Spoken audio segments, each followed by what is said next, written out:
This channel does not promote any violent, harmful, or illegal activities. All content provided by this channel is meant for an educational purpose only. Top quality और consistent performance के लिए सिर्फ silver pump नाम याद रखना।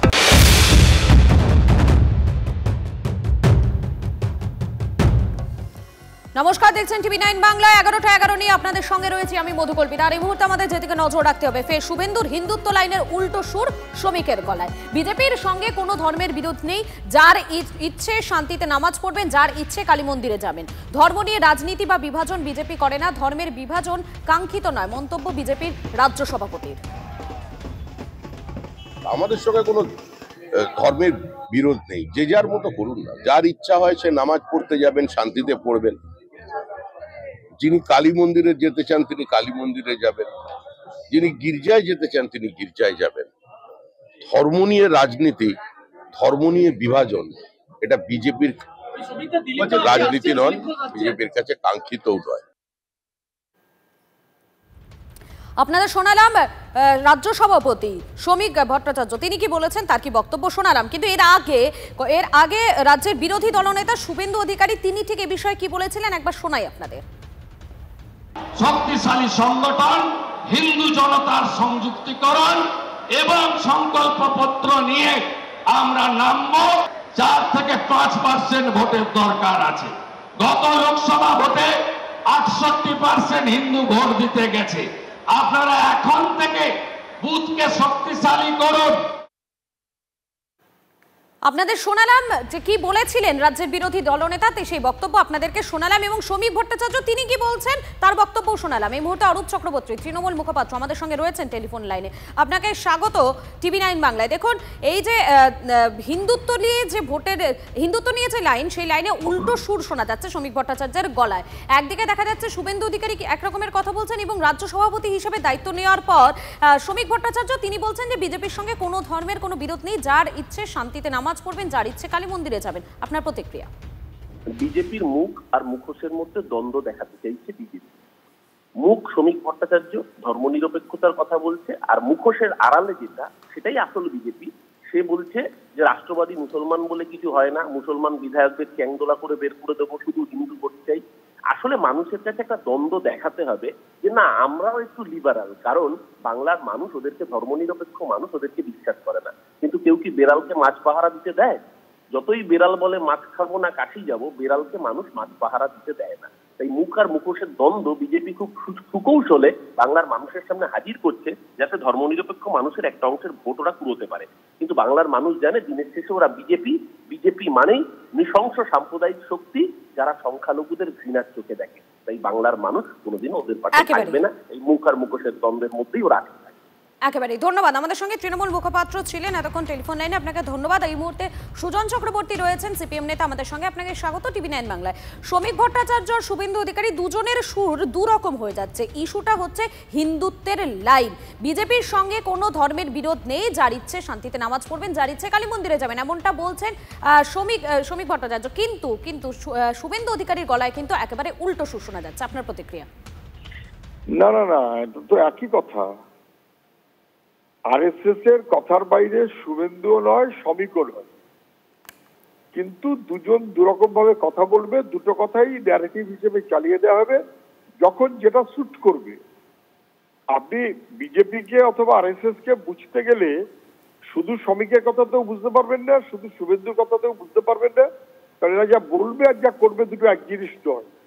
না বুঝবার কোনো কারণ নেই। মুখ্যমন্ত্রী মাঝে মধ্যে বলেন না যে মোদি ভালো কিন্তু অমিত শাহ খারাপ, আগে বলতেন আম্বানি ভালো কিন্তু মোদি খারাপ, তার আগে বলতেন অটল বিহারী বাজপেয়ী ভালো কিন্তু আম্বানি খারাপ। ওই একই রকম লাইন। এটাতে নতুনত্ব কিছু খোঁজার মতো কারণ আছে বলে আমি মনে করি না। বিজেপি যা, বিজেপি তাই। একেবারে ধন্যবাদ। আমাদের সঙ্গে সিপিএম নেতা সুজন চক্রবর্তী এই মুহূর্তে ছিলেন টেলিফোন লাইনে। আপনাকে ধন্যবাদ।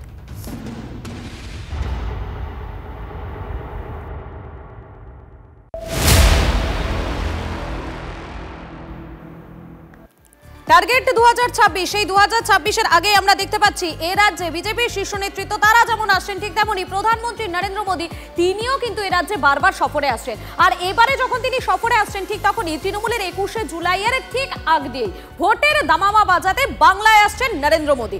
আজ দুর্গাপুরে নরেন্দ্র মোদীর মেগা জনসভা রয়েছে। বাংলায় বিধানসভা ভোটের আগে বড় বার্তা দিতে পারেন নমো। বিহার থেকে সোজা দুর্গাপুরে নেহেরু স্টেডিয়ামে সেখানে পৌঁছবেন তিনি। দুর্গাপুরে প্রায় 5,000 কোটির উন্নয়ন প্রকল্পের শিলান্যাস এবং উদ্বোধন করবেন। তালিকায় রয়েছে দুর্গাপুর থেকে কলকাতা গ্যাস পাইপ লাইনের উদ্বোধন, বাঁকুড়া এবং পুরুলিয়া সিটি গ্যাস সরবরাহ প্রকল্পের সূচনা, রঘুনাথপুরের মিজিয়া ডিভিসি তাপবিদ্যুৎ প্রকল্পের একটা অংশের সূচনা হবে। কয়েকটি রেলওয়ে ওভারব্রিজের উদ্বোধন রয়েছে, কয়েকটি জাতীয় সড়ক প্রকল্পের শিলান্যাস এবং উদ্বোধন করবেন প্রধানমন্ত্রী নরেন্দ্র মোদী। আরও একবার জানাই আপনাদেরকে, 26-এর দামামা বেজে গিয়েছে এবং 26-এর দামামার আগে এই রাজনীতির যে ময়দান, সেই ময়দানে 1 ইঞ্চিও জমি ছাড়তে নারাজ শাসক বিরোধী একে অপরে কেউই। আর এই মুহূর্তে যেমনটা দেখা যাচ্ছে, তৃণমূলের পক্ষ থেকে যখন দেখা যাচ্ছে 21শে জুলাইয়ের প্রস্তুতি করা হচ্ছে, ঠিক তখনই 21শে জুলাইয়ের আগেই ভোটের দামামা বাজাতে আবারও বঙ্গ সফরে নরেন্দ্র মোদী। আজই দুর্গাপুরে সেখানে নরেন্দ্র মোদীর মেগা জনসভা রয়েছে। বাংলায় বিধানসভা ভোটের আগে বড় বার্তা দিতে পারেন নমো, অন্তত এমনটাই মনে করা হচ্ছে। বিহার থেকে সোজা দুর্গাপুরে নেহেরু স্টেডিয়ামে আসবেন তিনি এবং সে কারণেই নেহেরু স্টেডিয়ামের প্রস্তুতি পর্ব একেবারে তুঙ্গে রয়েছে। সেই ছবিটা আপনাদেরকে দেখাচ্ছি। বঙ্গে আসার আগেই শাসক দলকে নিশানা করেছেন নরেন্দ্র মোদী। তৃণমূলের অপশাসনে ক্ষতিগ্রস্ত হচ্ছে পশ্চিমবঙ্গ। মানুষ অনেক আশা নিয়ে বিজেপির দিকে তাকিয়ে আছে। মানুষের বিশ্বাস বিজেপি উন্নয়ন করতে পারে। পশ্চিমবঙ্গ সফরের আগেই এক্স মাধ্যমে পোস্ট প্রধানমন্ত্রী। রাতেই প্রস্তুতি দেখতে দুর্গাপুরে কেন্দ্রীয় মন্ত্রী সুকান্ত মজুমদার। প্রধানমন্ত্রী সভাস্থল ঘুরে দেখেন বালুরঘাটের সাংসদও।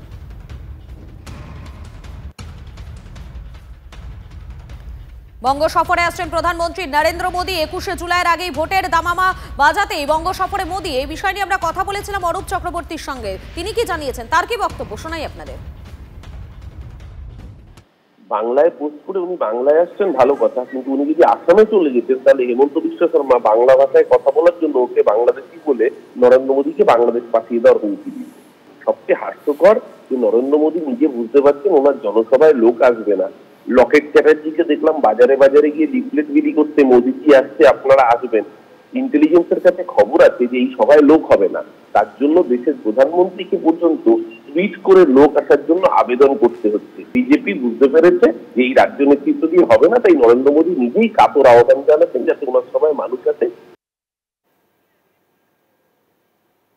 टेररिस्ट आए, खून करके चले गए, वो कैसे घुसे, वो जिंदा है या मर गए, उनको पकड़े, भारत की सरकार उनको पकड़ा कि नहीं, क्यों इंटेलिजेंस की फेलियर हुई, क्यों खुफिया एजेंसी ये नहीं समझ पाए कि इस तरीके के उग्रवाद लोग जो है अंदर चले आए, पहलगांव 200 किलोमीटर भारत के अंदर चले आए और वापस खून करने के बाद चले भी गए। तो भारत को जो डराने वाली बात थी, डरा के धमका के चले गए। हम लोग ने क्या किया, ऑपरेशन सिंदूर में वो लोग 4 लोग जो टीआरएफ के थे जिन्होंने जिम्मेदारी ली, वो लोग क्या उनको हम लोग मार दिए हैं? हम लोग जो हमारे इंटेलिजेंस ब्यूरो के जो चीफ है उनको फिर आपने एक्सटेंशन दिया, क्यों, किस बात की पुरस्कार उनको मिली है? तो इन बातों का तो जवाब अब तक नहीं हुआ, अब तक नहीं मिला। तो आज आप आए हैं बंगाल में, क्योंकि बंगाल के लोग पर्यटक वहाँ मारे गए हैं। तो उन परिवारों का क्या होगा जो अब तक उन सवालों का जवाब ढूंढ रहे हैं? वो लोग जो मर गए वो तो वापस नहीं आएंगे। तो ये सवाल तो देना ही है। आप अलीपुरद्वार में भी आए, आपने बहुत कुछ बंगाल के विरुद्ध में कहा। तो ये बंगाली विरुद्ध जो आप लोग भाषण देते हैं, इसका माने क्या है? तो इन बातों का जवाब आपको देना है और हम लोग इसके लिए आज बंगाल की जनता भी आपकी जो भाषण है वो सुनेगी, क्योंकि हम लोग ने देखा कि आप बहुत सारे विषय में एकदम चुप रहते हैं, कुछ बोलते ही नहीं है। मणिपुर को लेके आप कुछ बोलते नहीं हैं, अब तो कोई बोलता ही नहीं है कुछ। फिर डिमोनेटाइजेशन नोटबंदी हुई, उसको लेके इतने लोग परेशान हो गए, भारतवर्ष के लोग परेशान हो गए, आपने कुछ नहीं कहा। उसके बाद भी हम लोग साक्षी मलिक जो उसको यौन पीड़न किया गया है, फिर भी कोई बात नहीं भारतीय जनता पार्टी या केंद्र सरकार की ओर से। फिर है पीएम केयर्स फंड को लेके भी कुछ बात नहीं हुई। कोविड में जो इतने लोग, यही माइग्रेंट वर्कर्स जिन पे आज बंगाली भाषा बोल रहे हैं करके उन पे जो एक उत्पीड़न किया जा रहा है, इसी तरीके के माइग्रेंट वर्कर्स तब रास्ते चल चल के एक राज्य से दूसरे राज्य में पहुंच रहे थे कोविड के दौरान, और आप लोग ने कहा ये कौन है, हम लोग को नहीं मालूम, हमारे पास कोई डेटा नहीं है, नो डेटा अवेलेबल, केंद्र सरकार ने कहा, लेकिन आप हमेशा चुप रहे। गंगा की नदी में कोविड के दौरान सब शव बह गए, सब चुप रहे। बहुत सारे बातों को लेकर आप चुप रहते हैं।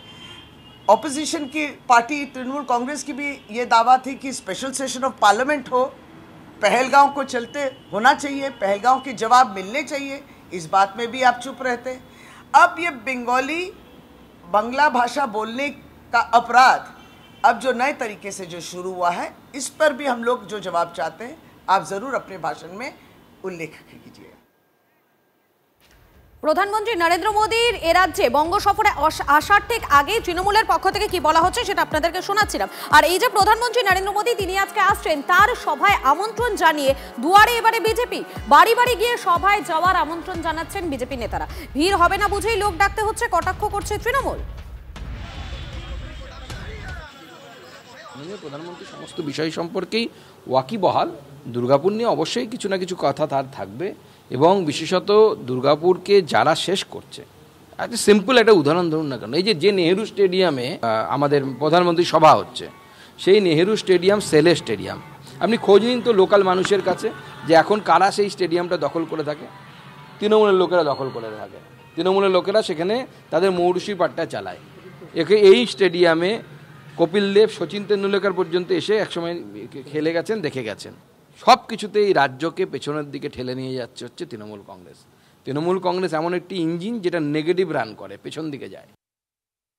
আপনারা শুনলেন সুকান্ত মজুমদার, কেন্দ্রীয় প্রতিমন্ত্রী, তিনি কি বলছেন, তার কি বক্তব্য আপনাদেরকে শোনালাম। এবং আজ প্রধানমন্ত্রী নরেন্দ্র মোদী তিনি আসছেন দুর্গাপুরে, সেখানে তিনি সভা করবেন এবং সেই সভার আমন্ত্রণ জানিয়ে দুয়ারে এবারে বিজেপি, বাড়ি বাড়ি গিয়ে সভার জন্য আমন্ত্রণ জানাচ্ছেন বিজেপি নেতারা।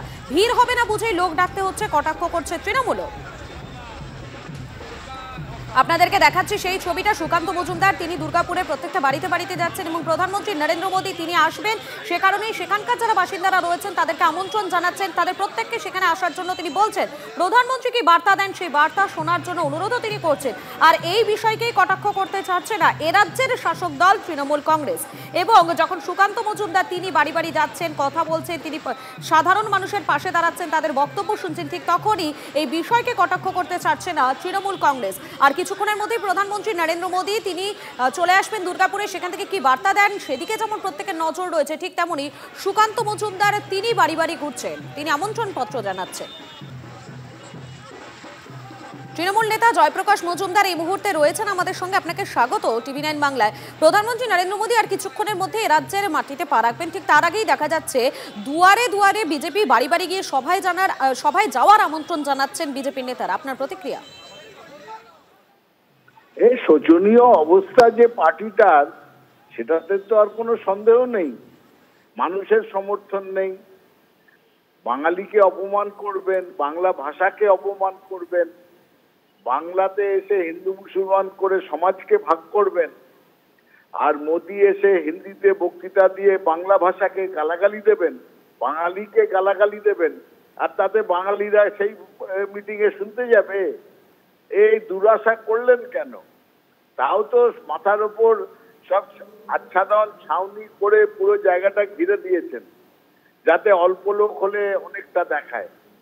মোদির বুঝে যাওয়া উচিত যে বাংলায় বিজেপিরও জায়গা নেই, তিনি শুধু শুধু সময় নষ্ট করছেন। বহুবার তো এলেন, আর আজকের মিটিংয়ে দেখবেন, আজকের মিটিং এর পরে মোদি গুরুত্বপূর্ণ না দিলীপ ঘোষ আসলেন কি আসলেন না সেই তথ্যটা বেশি গুরুত্বপূর্ণ। বিজেপির ভেতরে সার্কাস চলছে, আর তার মাঝখানে দেখুন আগের যিনি সভাপতি সুকান্ত মজুমদার আপ্রাণ চেষ্টা করে লেবুওয়ালা বিক্রি করতে, যে কলা বিক্রি করতে যে বাজারে, তাকে গিয়ে বলছে এই বাজার ছাড়ো, মোদির সভায় চলো। একেবারেই ধন্যবাদ। আমাদের সঙ্গে টেলিফোন লাইনে ছিলেন তৃণমূল নেতা জয়প্রকাশ মজুমদার, আপনাকে ধন্যবাদ। আপনাদেরকে জানাচ্ছি বাংলায় পা রাখার আগেই ফের একবার বাঙালি হেনস্থার অভিযোগ উঠে আসছে। আপনাদেরকে আরো একবার জানাই, প্রধানমন্ত্রী নরেন্দ্র মোদী তিনি আর কিছুক্ষণের মধ্যে এ রাজ্যে চলে আসবেন, এ রাজ্যে পা রাখবেন। তার আগে আমরা দেখতে পাচ্ছি বিজেপির যারা নেতাকর্মীরা রয়েছেন তারা বাড়ি বাড়ি পৌঁছে যাচ্ছে, বাড়ি বাড়ি গিয়ে তারা আমন্ত্রণ জানাচ্ছেন।